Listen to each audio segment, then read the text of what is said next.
உங்கள் பெண் குழந்தை 10 வயது உட்பட்டவரா? அவரின் எதிர்காலத்திற்கு தேவையான நிதியை திட்டமிட தொடங்கிவிட்டீர்களா? இல்லை என்றால் மத்திய அரசின் செல்வமகள் திட்டம் உங்களுக்கானதுதான். இந்த திட்டம் குறித்து விளக்குகிறது இந்த செய்தி தொகுப்பு. பெண் குழந்தைகளின் எதிர்கால தேவைகளுக்கான நிதியை திரட்ட மத்திய அரசு அறிமுகம் செய்துள்ள திட்டம்தான் செல்வமகள் திட்டம், அதாவது சுகன்யா சம்ருத்தி திட்டம்.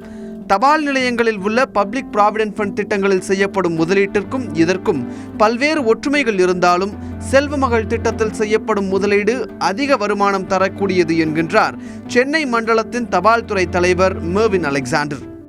செல்வமகள் சேமிப்பு திட்டத்தில் 9.1% இன்ட்ரெஸ்ட் கொடுக்குறோம். PPF 15 year PPF 8.7% interest.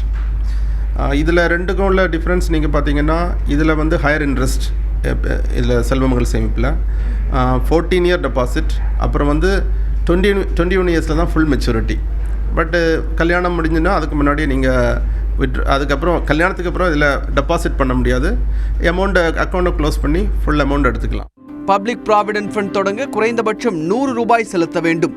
இந்த செல்வமகள் திட்டத்தில் சேர குறைந்தபட்சமாக 1000 ரூபாய் செலுத்த வேண்டும்.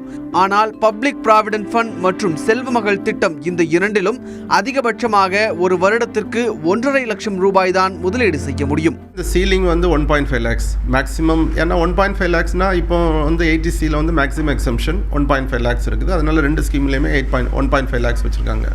இன் ஃபியூச்சர் அது ஆக்சுவலி கண்டிப்பாக இன்க்ரீஸ் ஆகும். ஏன்னா பிபிஎஃப் அந்த டைமில் 50,000 தான் இருந்தது. சப்சிக்வெண்ட்லி அது இன்க்ரீஸ் ஆகிருக்குது 1.5 lakhs. 10 வயதிற்குட்பட்ட குழந்தைகளின் பெயரில் இந்த திட்டம் தொடங்கப்படலாம். தொடங்கப்படும் நாளிலிருந்து 14 வருடத்திற்கு முதலீடு செய்ய வேண்டும். 21 வருடத்தில் இந்த திட்டம் முதிர்ச்சி அடையும். உதாரணமாக, பெண் குழந்தை பிறந்தவுடன் குழந்தையின் பெயரில் ஒரு வருடத்திற்கு 1.5 லட்சம் ரூபாயை இந்த திட்டத்தில் 14 வருடங்கள் தொடர்ந்து முதலீடு செய்கிறீர்கள் என்றால் உங்கள் பெண் குழந்தையின் 21வது வயதில் கிடைக்கக்கூடிய தொகை 78 லட்சம் ரூபாய்.